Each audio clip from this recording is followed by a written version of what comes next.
আমি নিজেই শপথ করে আমি আমার এবং নগর ভবন কিভাবে চলবে সেটা ঢাকাবাসী নির্ধারণ করবে। ইরশাদ হোসেন, দেশটা তোর বাপের না যে তুই জোর করে বসে যাবি। তাহলে তোর ভিতরে শেখ হাসিনার ভিতরে তফাৎটা আর হইল না।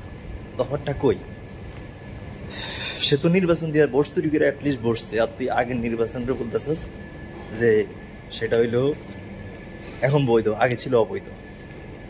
তাহলে গাইজ এখন আমার কথা হইলো কি, স্টুডেন্টরা আন্দোলন করে শেখ হাসিনা দৌড়াইছে, আর তুই এখন জোর করে শেখ হাসিনা চলে গেছে, এখন তুই জোর করে বসতে চাস। তার ভিতরে তোর ভিতরে তফাৎ হইল না, তাই না? তখন স্টুডেন্টরা আন্দোলন করছে, তখন তো তোদের মির্জা আব্বাস বলছিল যে এটা স্টুডেন্টদের আন্দোলন, এটা আমাদের আন্দোলন না। তাহলে এটা এখন যখন সে পোল্ট্রি শেখ হাসিনা দেশ থেকে পালাই যায়, পালানোর কারণে এখন তোরা বলতেছিস কি তোরা সব আন্দোলন করছিস।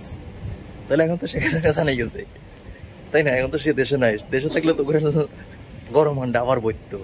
এখন আমরা একটা কাজ করি, তোরা যেহেতু জোর করে এখন বসতে যেতেছিস, ডক্টর ইউনূস সাহেবের সম্মানটা তোরা দিতে পারতেছিস না।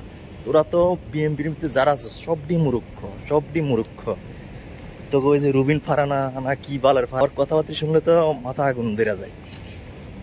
রুবিন ফারানার মতন খারাপ মহিলা যদি না হইতো তাহলে এইভাবে ডক্টর ইউনূস সাহেব এইভাবে অসম্মান করতে পারতো না।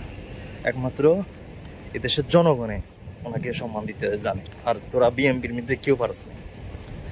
তো আমার এটাই কথা, আমরা তাহলে শেখ হাসিনার আবার আইনা বসাই, তোদেরকে আবার গরম ডিম দেখ, এটাই তোদের জন্য ভালো হইব। শেখ হাসিনা তোদের জন্য ভালো হইব।